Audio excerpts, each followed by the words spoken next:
अस्सलामुअलैकुम नाज़रीन, programme ground zero के साथ मैं हूं मुदस्सर इकबाल। मशरक़ वस्ता में जारी जंग को 2 हफ्ते मुकम्मल होने को हैं। अमरीका और इसराइल की ईरान पर जारहियत जारी है तो ईरान के जवाबी वार भी मुसलसल देखे जा रहे हैं।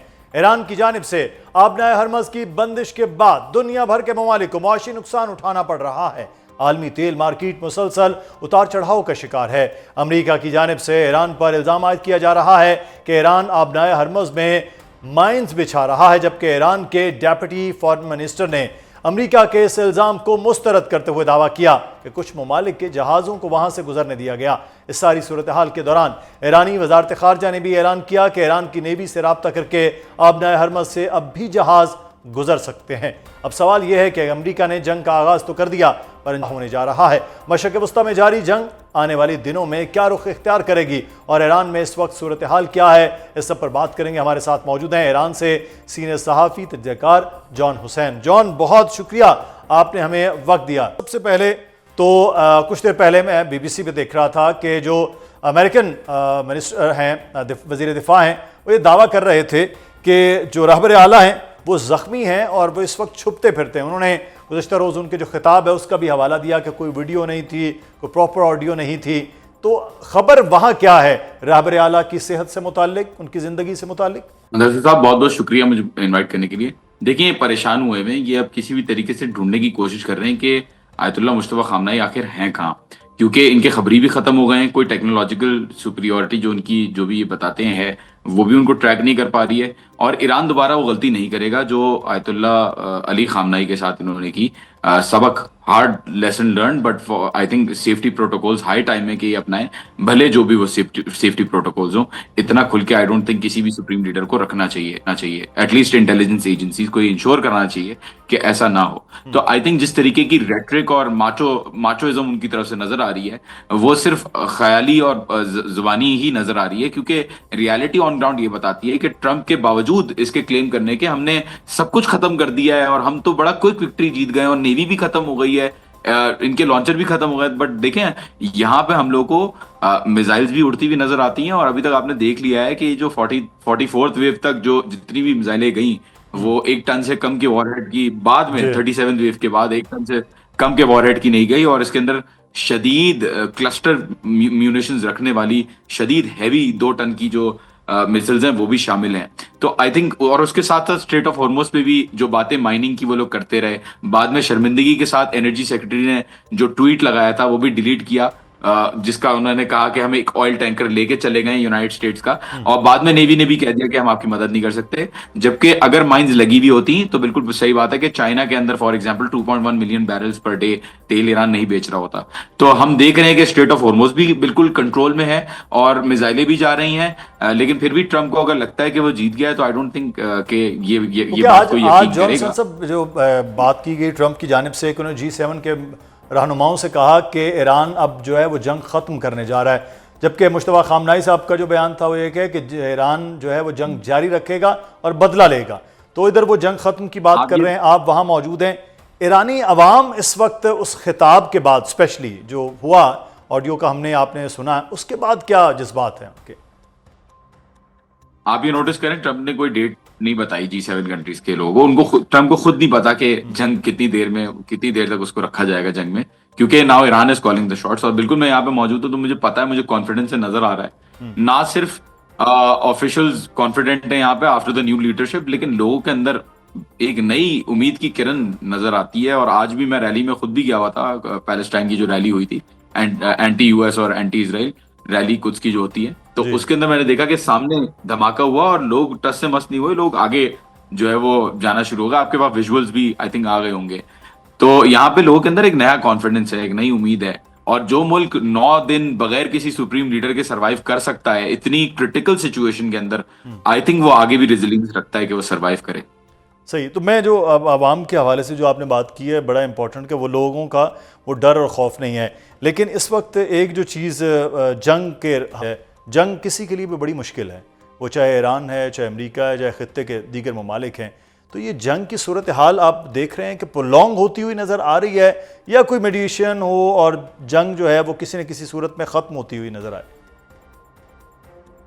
दरअसल साहब आई थिंक अब सारी चीज इस बात पे डिपेंड करती है कि डोनाल्ड ट्रंप कब अपनी जिद जो उसने ली हुई है उसके ऊपर से हार मानता है। क्योंकि देखिए आयतुल्लाह मुश्तबा खामनाई का बयान जैसा कि आपने पहले भी मेंशन किया था बिल्कुल क्लियरली आ चुका है, और उन्होंने दो टोक मतलब दो टोक कह दिया है कि हम मारेंगे भी, स्ट्रेट ऑफ हॉर्मुज भी बंद रहेगा, और जिसको आना है आए, बिस्मिल्लाह करे। तो आई थिंक यहाँ पे Iran is very serious, we seen it consistently. इनके ईरान के बयानात के और एक्शंस के बीच में कोई भी फर्क नजर नहीं आया होगा। अगर आप डीपली अगर इसको एनालाइज करें तो आपको भी नजर आया होगा कि ईरान ने जितनी भी बातें की वो सारी विद एक्शन जो है वो सपोर्टेड है। On the other hand United states जो है वो कहीं से निकलने का सिग्नल भी दे रहा है, कहीं से रहने का सिग्नल भी दे रहा है, but I think ultimately it depends on कि इस जंग का इख्तिताम इस चीज पे डिपेंड करता है कि ईरान कहां तक इस जंग को लेके जाएगा, क्योंकि वो ड्राइविंग सीट पे आ गया है, और डोनाल्ड ट्रंप कब यहां से अपनी जो जितने भी एसेट्स हैं और जितने भी बेसिस हैं उनको खाली करके वापस जाएगा, और कब अरब ममालिक भी उसको कन्विंस करेंगे कि वो वापस चला जाए। तो I think now now all it all depends on these factors. लेकिन एक चीज़ जो यहाँ पे जानना बहुत ज़रूरी है कि ईरान के हवाले से लोगों को ये आइडिया नहीं हो रहा था कि वो इतना ज़्यादा रेजिस्ट करेगा और इतना ज़्यादा फिर अटैक भी करेगा, जो नज़र भी आया। अब तेल की अपनी तनसीबात हैं, ये भी कहा जा रहा है कि ईरान पर भी हमला करके उसकी भी तेल की तमाम तनसीबात को तबाह किया जाएगा। एक तो ये है, दूसरा फौजी हवालों से क्या इतना ईरान अब है कि इस जंग को प्रोलॉन्ग कर सकता है? इस जंग में इजराइल भी है, अमेरिका भी है, और उसका मुकाबला भी किया जाए। देखिए जहां तक तेल की बात हुई, पहले मैं बता देता हूँ, फिर आपके जो इसराइल का और फौजी कुव्वत की बात कर लेंगे। जहां तक बात रही तेल की, तेल में ईरान ने हमेशा कभी भी, अभी आप देखें शुरू में इनकी जो शाहराम ऑयल डिपो है तेहरान के अंदर और जो ऑयल रिफाइनरी का स्ट्रक्चर है उनके ऊपर हिट किया, कल करज के अंदर दोबारा हिट किया, और जब पहला अटैक हुआ था तेहरान के अंदर उसके बाद यहाँ ईरान ने रिटेलिएटरी तौर पे हाइफा के अंदर और दूसरी जगहों पे मिडिल ईस्ट के अंदर जो एसेट्स यूनाइटेड स्टेट्स के सपोर्टेड जो डिपोज हैं, for example Kuwait international airport का जो ऑयल डिपो है उनको आग लगाई थी, उनको डिस्ट्रॉय किया था। और मैं ये बात बता दूं कि ईरानियों ने बहुत सीरियसली इस चीज को लिया हुआ है कि अगर यहाँ पे एक और भी हादसा होता है तेल की तनसीबात के ऊपर, तो ईरान बिल्कुल भी, और बता चुका है ईरान कि ईरान बिल्कुल भी नहीं शर्माएगा, पूरे खित्ते के अंदर जो है वो आग लगा देगा जितनी भी oil oil oil fields US को फीड कर रही हैं और यूएस के स्ट्रैटो टैंकर्स को फीड कर रही हैं उनको। जहां तक बात रही, और देखिए बैंकिंग के साथ भी ऐसा ही हुआ था, पहले यूएस और इसराइल ने बैंक के ऊपर स्ट्राइक किया, बैंक के सिपा और बैंक मिल्ली के ऊपर, अब ईरान ने रिटेलिएटरी तौर पे जवाबी तौर पे बोला है। तो कुव्वत की अगर बात करें मुदस्सिर साहब, ये एक बड़ा इंटरेस्टिंग क्वेश्चन है। Conventionally obviously Iran does not have a good air force, Iran does not have an air defense system, a very good air defense system. Iran does not have a very good intelligence agency.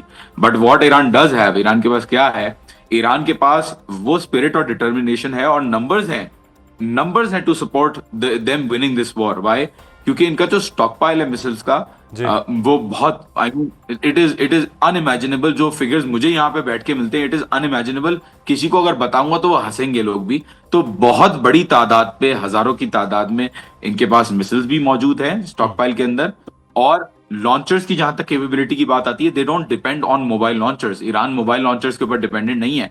Iran के जो पहाड़ी इलाका है और जो रेगिस्तानी इलाका है उसके अंदर उसके पास इतना लॉन्चिंग पैड्स हैं और इतने डेप्थ के अंदर फैसिलिटीज बनी हुई है, 500 मीटर फॉर एग्जांपल डेप्थ है, कि यूएस का कोई भी bomber, for example GBU-57 bomber भी उसको पेनिट्रेट नहीं कर सकता।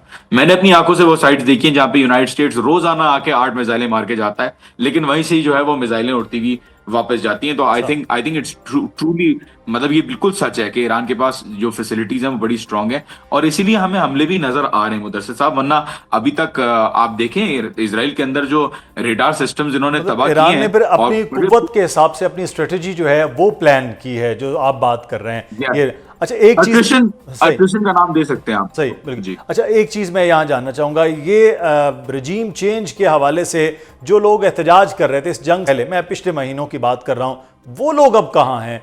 वो एहतजाज, बल्कि दावत भी दी गई थी ट्रंप की जानिब से कि हुकूमत आप जो है वो लोग संभाल लें, वो लोग किधर हैं? अब कोई एहतजाज ना वो वेस्ट के मीडिया में रिपोर्ट हो रहा है, ना इवन सोशल मीडिया में हमें देखने में आ रहा है, वो लोग किधर हैं?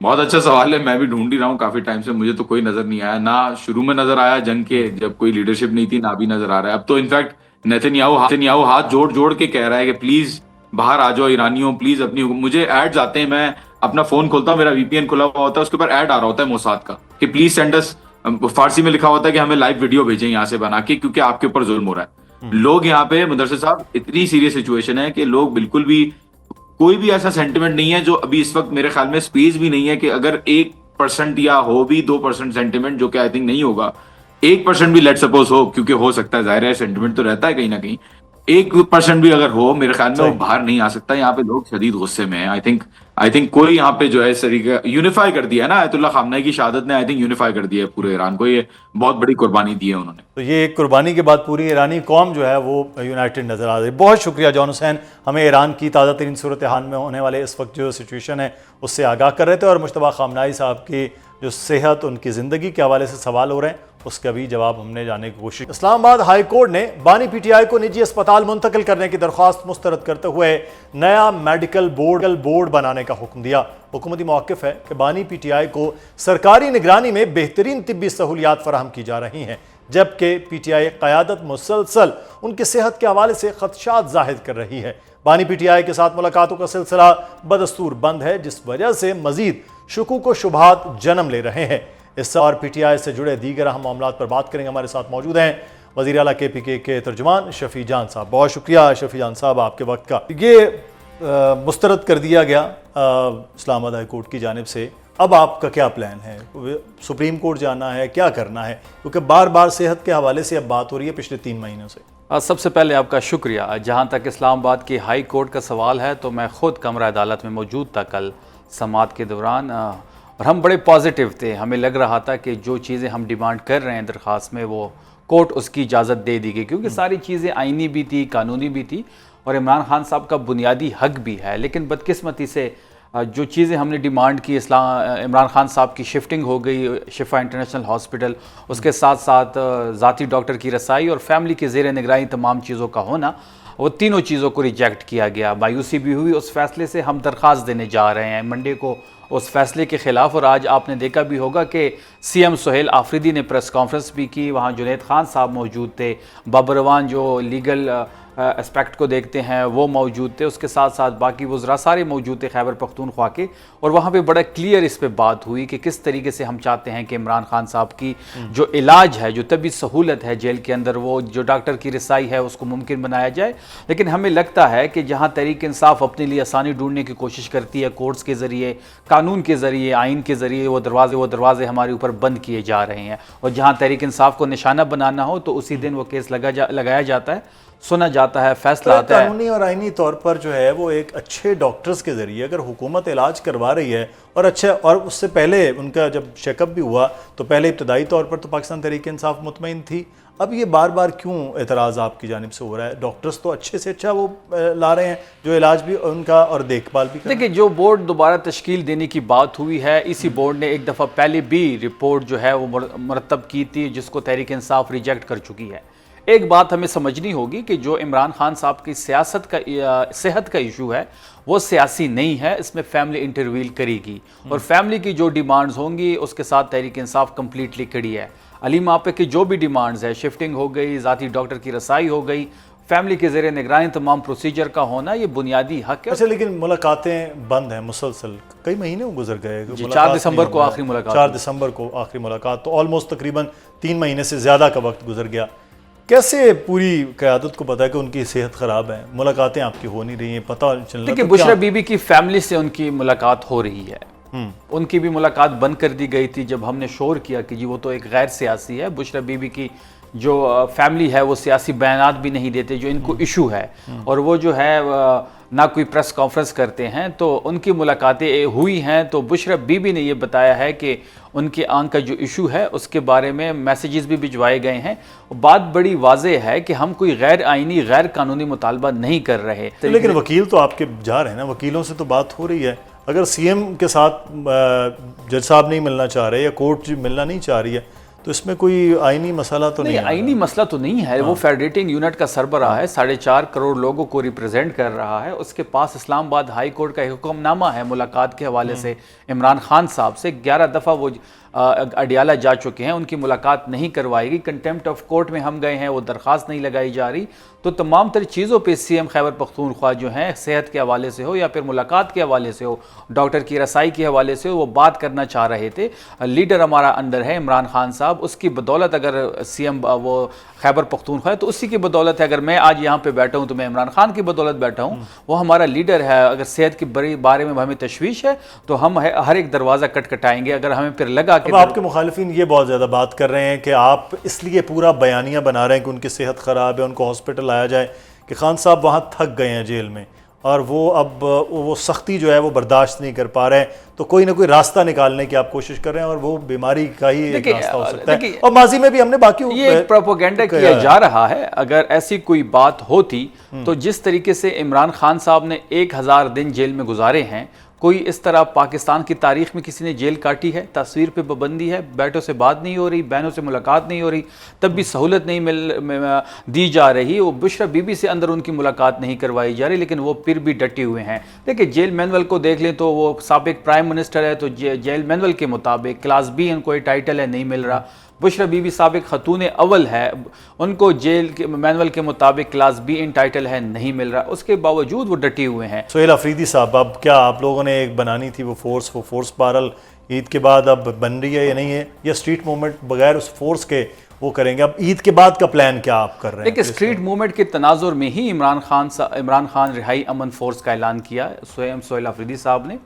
4 घंटे कल हमारी एक मीटिंग उस पर हुई है। आज दोबारा 9 बजे हमारी उस पर मीटिंग है, तमाम क़यादत उसमें शामिल होगी, उसका स्ट्रक्चर पर डिस्कस हो रहा है। इंशाल्लाह ईद के फ़ौरन बाद उसकी लॉन्चिंग होगी, डैशबोर्ड खोल दिया जाएगा, लाखों नौजवान उसका हिस्सा बनेंगे, मेंबरशिप होगी, हल्फ लिया जाएगा। सीएम सोहेल आफरीदी साहब ही इसको लीड करेंगे और जो भी इमरान खान की रिहाई के हवाले से जो भी लाएअमल होगा, ये फोर्स सफ़े अव्वल में होगी। तीसरा बड़ा सूबा है और लॉ एंड ऑर्डर की सिचुएशन वहाँ पर है जो आपके सामने है, दहशतगर्दी का मामला है, आप तर्जुमान हुकूमत हैं, वज़ीर आला जो हैं उनका, आपकी हुकूमत का सारा फोकस जो है वो 80% वो इमरान खान साहब की रिहाई पे होता है। अपने सूबे को आपने कहीं पीछे धकेल दिया है? वहाँ की देखिए, कुछ दिन पहले ये एक बयानिया बनाने की कोशिश हुई। सीएम सोहेल अफरीदी साहब जिस तरीके से तहरीक को लीड कर रहे हैं और जिस तरीके से वो गवर्नेंस को देख रहे हैं, वो आपके सामने है। मैंने तो इनको चैलेंज किया है कि आए गवर्नेंस पे बैठते हैं, आए तरक्याती कामों पे बैठते हैं, कोई सियासी गुफ्तगू नहीं होगी, हम अपनी 12 साल की परफॉर्मेंस लाते हैं, आप अपने टाइम की परफॉर्मेंस लेके आए, मुकाबला करते हैं, कोई सियासी बयानबाजी नहीं होगी। जो चैनल आपको पसंद है, जो एंकर आपको पसंद है, जो शहर आपको पसंद है, हम उसमें मुकाबला करते हैं। गवर्नेंस के हवाले से अगर आप देख लें तो आज भी खैबर पख्तूनख्वा सबसे आगे है। अभी जो कफ़ायत शारी जो चल रही है, सबसे पहले स्टेप्स जो हैं जो खैबर पख्तूनख्वा ने लिए, सीएम सोहेल अफरीदी ने तारीखी इक़दामात उठाए अपने लोगों को रिलीफ देने के लिए।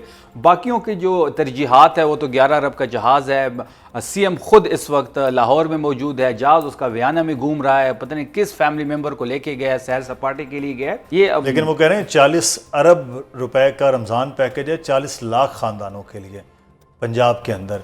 तो खैबर पख्तूनख्वा हुकूमत वो कहते हैं अपने लोगों के साथ नहीं खड़ी, आप पर तो ये पंजाब हुकूमत ही है। इस पैकेज के तो मुझे ना कोई विजुअल्स नज़र आ रहे हैं, सिर्फ मरीम नवाज की तस्वीर हर जगह नज़र आती है, हो या फिर ठेला हो जिस पे फ्रूट बेचा जाता है। एक आम जो वर्कर होता है बेचारे, उसको भी मैडम सीएम की हिदायत है कि मेरी तस्वीर आपने ज़रूर लगानी है। तस्वीर लगाने से कोई मकबूल नहीं होता, तस्वीर तो वो हर जगह लगा रही है, लेकिन लोगों की नफ़रत आपके सामने है।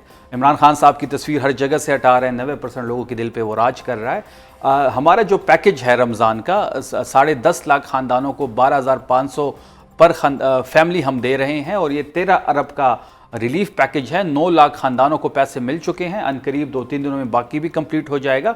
और ये तीसरा साल है जो खैबर पख्तूनख्वा की हुकूमत इस किस्म के रिलीफ दे रहे हैं। लेकिन आप बाकी तमाम सूबों पर, हुकूमतों पर, वफाक से लेकर सब पर करप्शन के इल्ज़ाम लगा रहे हैं। करप्शन तो इस वक्त उरूज पर है खैबर पख्तूनख्वा के अंदर, इदारों के अंदर आपके अफसरान उसमें हैं, बहुत से बाकी सियासतदान भी हो सकते हैं, लेकिन वो बार बार ये इल्ज़ाम आप पर लग रहा है। कहते हैं आपने शिफ्ट कर देते हैं फौरी करप्शन का दूसरों पर बात करते हैं, आपकी करप्शन पर हमें वो गिला करते हैं कि आप उनकी करप्शन पर बात नहीं करते, उनके सिर्फ खान साहब की सेहत पर बात कर रहे हैं, उनकी फोर्स पर बात कर रहे हैं। करप्शन पे तो आपका सूबा देखिए, खान साहब की सेहत, खान साहब की रिहाई प्रायोरिटी है, गवर्नेंस भी प्रायोरिटी है। देखिए, अगर इस किस्म के कोई भी इल्ज़ामात कोई भी लगा रहा है, कोई चैनल लगा रहा है, कोई एंकर लगा रहा है, या कोई सियासतदान लगा रहा है, कोई पोलिटिकल पार्टी लगा रही है, वो सबूत लेके आए, इल्ज़ामात से बात नहीं होगा। देखिए 5300 अरब की जो डॉक्यूमेंटेड करप्शन है वो तो IMF ने खुद रिपोर्ट किया, हम तो नहीं लेके आए। 11 अरब का जहाज तो इन्होंने खुद खरीदा है, हमने तो कोई इल्ज़ाम नहीं लगाया। वियना में जहाज इस वक्त खड़ा है, वियना में ही इन्होंने बेचा होगा, हमने तो नहीं भेजा वहां पे। ये जो कह रहे हैं कि जी अब इनको अब यूनिफॉर्म पसंद नहीं आ रहा, मैडम को जो ट्रैफिक वार्डन है पंजाब, उसकी यूनिफॉर्म का कलर पसंद नहीं आ रहा, क्योंकि पसंद नापसंद पे पंजाब चल रहा है, तो अब उस पर भी टीका लगाया जा रहा है पंजाब की आवाम के पैसों को। तो बात बड़ी वाज़ेह है कि तरजीहात जो है वो इनकी अपने अकाउंट्स भरना है, और जब आप मैंडेट पे नहीं आते, जब आपके पास मैंडेट नहीं होता, जब आपको पास आवाम की ताकत नहीं होती और आवाम की फ़िक्र नहीं होती, फिर आप इस किस्म के फ़ैसले लेते हैं। 11 अरब का जहाज़ हो या फिर 55 रुपये पेट्रोल महंगा करो। देखिए आप एक और चीज़ देख लें, चलें पूरी दुनिया में 6% से ज़्यादा किसी मुल्क ने इस क्राइसिस में पेट्रोल और डीज़ल की कीमतें नहीं बढ़ाई। वाहिद पाकिस्तान मुल्क है दुनिया में जिसने 20% इजाफा किया, फिर उस पेट्रोल पे किया या उस तेल पे किया जो $60 पर बैरल पे खरीदा गया। महंगा तेल तो पाकिस्तान अभी आया ही नहीं है। 28 रोज़ का स्टॉक इनके पास पड़ा था राना सनाउल्लाह का और बाकी इनके जो लेकिन आज मिनिस्टर्स हैं कहा कि मजीद नहीं बढ़ाएंगे, हालांकि आलमी मार्केट में बढ़ भी गया है ना। तो आज वजीर आजम ने बहरहाल ये नहीं, जो डाका इन्होंने मारना था वो तो मार लिया ना, जो इन्होंने अपने अकाउंट्स भरने थे वो तो भर लिए ना। अब आगे जो इन पे प्रेशर पड़ा है, जिस तरीके से हमने इस इशू को टेकअप किया है, वजीर आजम खुद खिताब करने आया है। क्या बेहतर नहीं होता कि बढ़ाने से पहले खिताब करता? मतलब पहले आप डाका मार ले, जब आप पे प्रेशर पड़ जाए फिर आप खिताब करने आए, फिर आप अभी कह रहे हैं कि और नहीं बढ़ा रहे, और कितना बढ़ाना है। देखिए बात बड़ी वाज़ेह है कि जब इमरान खान साहब की हुकूमत थी, जब कोविड का जो इशू बना पूरी दुनिया में, तो हमने 20 रुपए की जो लेवी थी वो ज़ीरो कर दी। 18% सेल टैक्स पेट्रोल पे था, वो हमने ज़ीरो कर दिया। $120 पर बैरल था, हम 150 का पेट्रोल दे रहे थे। इन्होंने इस पे तो किसी प्रोग्राम में ज़रूर बात करेंगे, क्योंकि ये इल्ज़ाम आप पर ये होता है कि उस वक्त आपने पूरी जो है ना इकोनॉमी को इस वजह से नीचे किया। तो आज भी आज भी वो सेल टैक्स जो है वो तो ज़ीरो है। अगर वो सेल टैक्स लगाया जाए 18, 400 से ऊपर प्राइस चली जाएगी। ये कैसी करप्शन हमने की थी कि हम 150 का पेट्रोल दे रहे थे, ये 350 का दे रहे हैं। लेकिन अभी फाइनली एक ईद के बाद सड़कों पर PTI निकल रही है। बिल्कुल, हम इस पे देखिए हम कुछ चीज़ों को ज़हन नशीन कर चुके हैं। हमारा ये मानना है कि हमारे वर्कर्स का भी अब ये डिमांड है, पूरी पाकिस्तान की अवाम की ये डिमांड है कि अब इस बार जो भी हो वो नतीजा खेज हो। शुक्रिया। हमारे साथ शफी जान साहब, पाकिस्तान तहरीक इंसाफ के रहनुमा मौजूद। कराची की सियासत, इख्तियारात, खुद मुख्तारी और ताकत की कशमकश से शुरू होने वाली सियासी खेंचतानी का मामला बिला आखिर गवर्नर सिंध की तब्दीली तक आ पहुंचा। वफाकी हुकूमत ने MQM के कामरान टसोरी की जगह पाकिस्तान मुस्लिम नून के रहनुमा निहाल हाशमी को गवर्नर सिंध मुकर्रर कर दिया। इस फैसले पर MQM की जानिब से हुकूमत पर इल्ज़ाम आयद किया जा रहा है कि यह फैसला MQM को एतमाद में लिए बिना किया गया। फैसले में कामरान टसोरी का कहना था कि बदकिस्मती है कि सियासत जीत गई और काम हार गया, लेकिन उनका हौसला बुलंद है। मैं ये जरूर कहूंगा कि बदकिस्मती है कि सियासत जीत गई और काम हार गया, लेकिन मेरा हौसला नहीं हारा। दूसरी जानिब सिंध के नए गवर्नर निहाल हाशमी ने आज अपने ओहदे का हल्फ उठा लिया। Chief justice Sindh high court ने उनसे हल्फ लिया। गुज़श्ता रोज गवर्नर सिंध मुकर्रर होने के बाद निहाल हाशमी का कहना है कि वो आईनी गवर्नर हैं और आइन के मुताबिक जिम्मेदारियां सर अंजाम देंगे। अल्लाह ताला की रहमत है, और वो रहमत जो मुझ पे अल्लाह ने किया, बस बदस्ते वज़ीर आज़म पाकिस्तान शहबाज शरीफ साहब, कायद पाकिस्तान मोहम्मद नवाज शरीफ साहब की इनायत है। और मैं इस मौके पे सदर पाकिस्तान जनाब आसिफ जरदारी साहब का शुक्रगुजार हूँ। मैं एक आइनी गवर्नर हूँ, जो आइन के मुताबिक मेरे फ़राइज़ होंगे उसके मुताबिक मैं अपने जिम्मेदारियों को अदा करूँगा। नाज़रीन, कराची के इख्तियारात और इसकी इंतजामी हैसियत को लेकर सिंध की सियासत में पिछले कुछ अरसे से बड़ी हलचल दिखाई दे रही है। MQM की जानिब से कराची को ज़्यादा खुद मुख्तारी देने और इसे सिंध से अलग इंतजामी यूनिट बनाने का मुतालबा तक किया गया, जिस पर पाकिस्तान पीपल्स पार्टी की क़यादत वाज़ेह तौर पर कहती रही कि कराची सिंध का हिस्सा है और रहेगा। अब गवर्नर सिंध की तब्दीली के बाद हुकूमती इत्तेहाद में भी कशीदगी दिखाई दे रही है। MQM की जानिब से सख्त रद्द-ए-अमल सामने आ रहा है। रहनुमा MQM डॉक्टर फारूक सत्तार ने कहा कि गवर्नर सिंध की तब्दीली के एक तरफा फैसले के बाद हुकूमत में रहने का जवाज ही नहीं है। इमरानों को खुश करने के लिए फैसला किया गया, बाला ही बाला फैसला किया। MQM को ना इत्मीनान में लिया गया, ना मशवरा किया गया। अब MQM का कोई अखलाकी जवाज नहीं है इस हुकूमत में रहने का। सिंध की सियासत से शुरू होने वाली इस हलचल की गूंज अब विफाक में सुनाई देगी या नहीं। सवाल यह है कि MQM वाकई हुकूमत से अलहदगी इख्तियार करेगी या सिर्फ सियासी दबाव बढ़ाने की हिकमत अमली है। अगर इत्तेहादी सियासत में दरार गहरी होती है तो इसके असरात वफाक और सिंध की सियासत पर क्या पड़ सकते हैं, और क्या वफाकी हुकूमत ने वाकई एमक्यूएम को एतमाद में लिया बिना गवर्नर सिंध को तब्दील किया। इस सब पर बात करेंगे। हमारे साथ मौजूद हैं वजीर आजम के कोऑर्डिनेटर इख्तियार वली साहब। बहुत शुक्रिया इख्तियार साहब आपके वक्त का। अचानक गवर्नर सिंध की तब्दीली क्यों हुई? मुस्लिम नून का ये अपना फैसला था या कोई और प्रेशर है? बिस्मिल्लाहिर्रहमानिर्रहीम। मुदस्सिर, बहुत शुक्रिया आपका। इनफैक्ट बात ऐसी है कि देखें, ये जो गवर्नर सिंध की तब्दीली की बात है ना, ये तो इट वाज बीन डिसाइडेड। ये तो PDM 1 गवर्नमेंट में जब कामरान टिसोरी साहब बने थे, अक्टूबर 2021 में वो गवर्नर बने थे जी। 2022 में। जी। और 2022 में जब वो गवर्नर बने तो जब हुकूमत खत्म हुई तो उसके बाद जो हमारा एग्रीमेंट था या फॉर्मूला था पावर डिस्ट्रीब्यूशन का, तो वो सारी चीजें जो थी वो हमारी वो खत्म हो गई, एक्सपायर। उसके बाद से फिर लकीली PDM 2 की गवर्नमेंट आई और वो हमारे इत्तेहादी थे, तो ये फॉर्मूला जो बना था तो उसमें ये बात तय हो गई थी कि गवर्नरी जो है वो खैबर जो सिंध की है वो मुस्लिम लीग नून के हिस्से में आ जाएगी। जिस तरह पंजाब की गवर्नरी पीपल्स पार्टी के हक में गई, ये गवर्नरी जो KP वाली है ये पाकिस्तान पीपल्स पार्टी के हिस्से में गई। इसी तरह गवर्नर जो था वहाँ का सिंध का, तो ये मुस्लिम लीग नून के हिस्से में आया। तो ये 2 साल तो ये तो प्राइम मिनिस्टर का प्रोगेटिव था। उन्होंने, आप इसको जो भी कहें, मतलब उनके साथ एक अच्छी वर्किंग रिलेशनशिप है MQM के साथ। और कामरान टिसोरी साहब जो हैं तो वो एक अच्छे गवर्नर थे, तो वो उनकी परफॉर्मेंस से मुतमईन थे, उन्होंने उनको कैरी ऑन रखा। सो हमें अपनी पार्टी भी चलानी है और बाकी निज़ाम भी चलाना है, इत्तेहाद भी चलाना है, तो सारी चीज़ों को देखना होता है। इसलिए चलें, लेकिन इसमें मैं वली साहब कि MQM का मौक़िफ़ ये अब है कि उन्हें एतमाद में नहीं लिया गया। आपके अपने इत्तेहादी हैं, आप कह रहे हैं उनकी गवर्नर से और उनके काम से भी खुश थे, लेकिन उनका गवर्नर हटा दिया गया और उनको बताया भी नहीं। फिर नहीं सर, मेरे ख्याल में बात तो मैंने आपके सामने सारी खुली रख दी कि गवर्नर हटाया नहीं है। ये तो आप समझ लेंगे, तो एक किस्म की 2 साल मजीद बोनस टाइम आप इसको कह सकते हैं। ये जो फॉर्मूला 2024 के इलेक्शन के बाद बना था कि किस इत्तेहादी को क्या हिस्सा मिलेगा, ये MQM के हिस्से में नहीं था। यहाँ पर गवर्नर मुस्लिम लीग नून का लगना था, 2 साल पहले लग जाना था।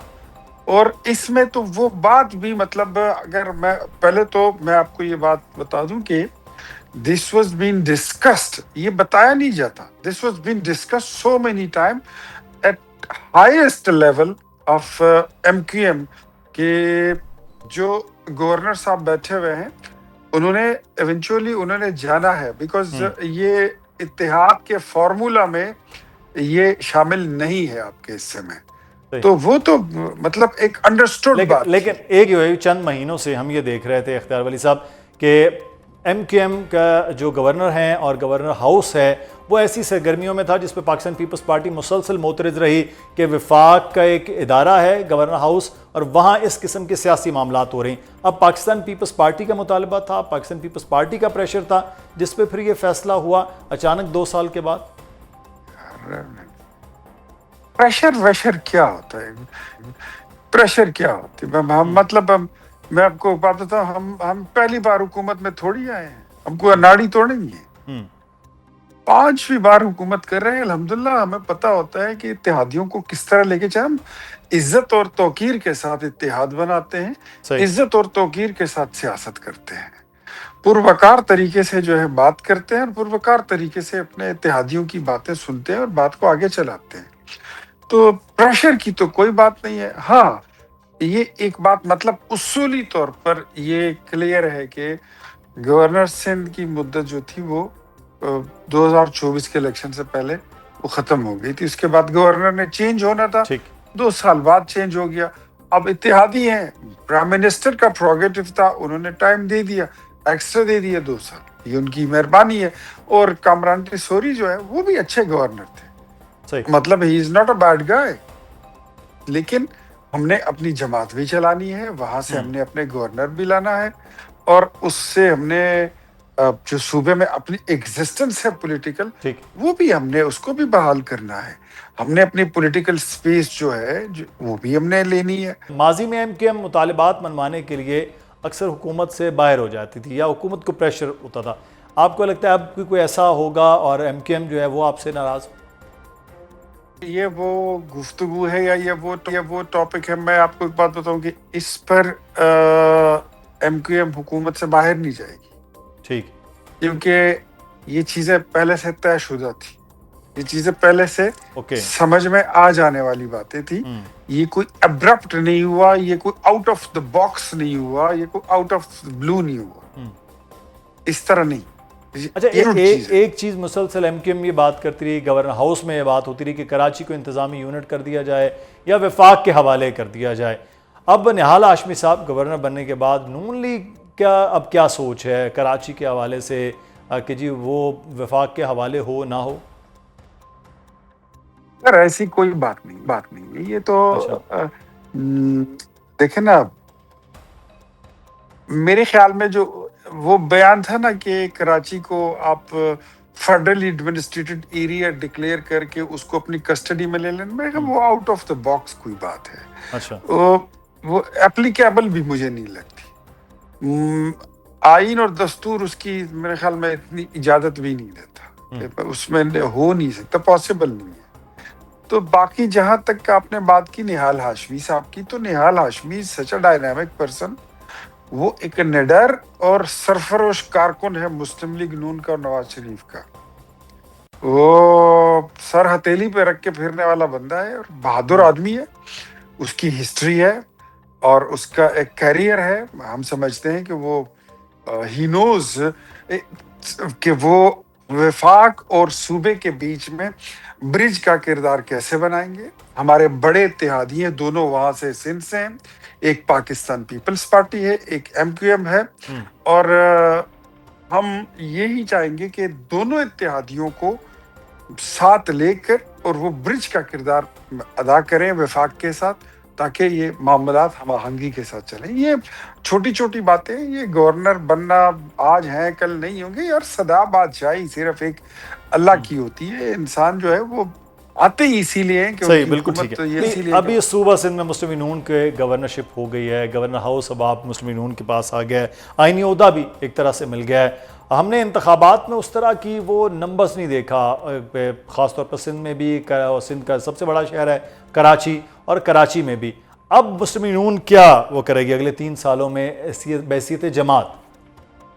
1997 में नवाज शरीफ की वहां पर सेकंड लार्जेस्ट पार्टी थी। हमारे बहुत तकड़े पार्टी के दोस्त साथी थे, प्रेसिडेंट ऑफ पाकिस्तान वहां से थे, ममनून हुसैन साहब, फिर दोस्त मोहम्मद फैजी साहब थे, चांडियो साहब थे, हमारी जमात के गौस अली शाह साहब थे। बड़ी हमारी तगड़ी पार्टी हुआ करती थी, और जतोई साहब थे, लियाकत जतोई साहब थे हमारे साथ। तो ये हमारी बहुत बड़ी टीम थी। ये जो अलीम आदिल शेख साहब हैं, ये थे हमारे साथ। अभी उनके भाई सियासत करते हैं, वो पीटीआई से हैं।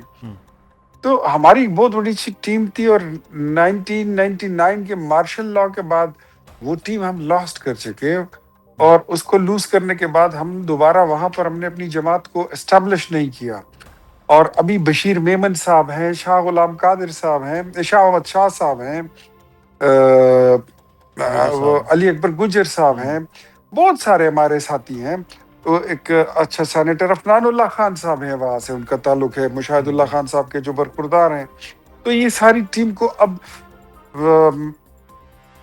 हमने वहां पर मुस्लिम लीग नून को भी ऑर्गेनाइज करना है, और एक जो गवर्नर हाउस है उसको हमने पब्लिक के लिए ओपन भी रखना है। वफाक के साथ इत्तेहादियों का राब्ता और सिंध के अवाम का वफाक के साथ बराह रास्त राब्ता, और उसके लिए गवर्नर हाउस जो है वो अपना एक भरपूर आईनी, दस्तूरी और सियासी किरदार जो है वो चलें, ये अब अगले आने वाले दिनों में देखा है। गवर्नर हाउस सिंध जो है वो मुसलसल पिछले चंद दिनों से खबरों में रहा और इल्ज़ाम यही रहा कि वहाँ सियासत की जा रही है। बहुत शुक्रिया इख्तियार वली साहब, हमारे साथ पाकिस्तान मुस्लिम नून के रहनुमा मौजूद थे। प्रोग्राम से मुदस्सर इकबाल को इजाज़त दीजिए। नाज़रीन, अपना ख्याल रखिएगा। अल्लाह हाफ़िज़।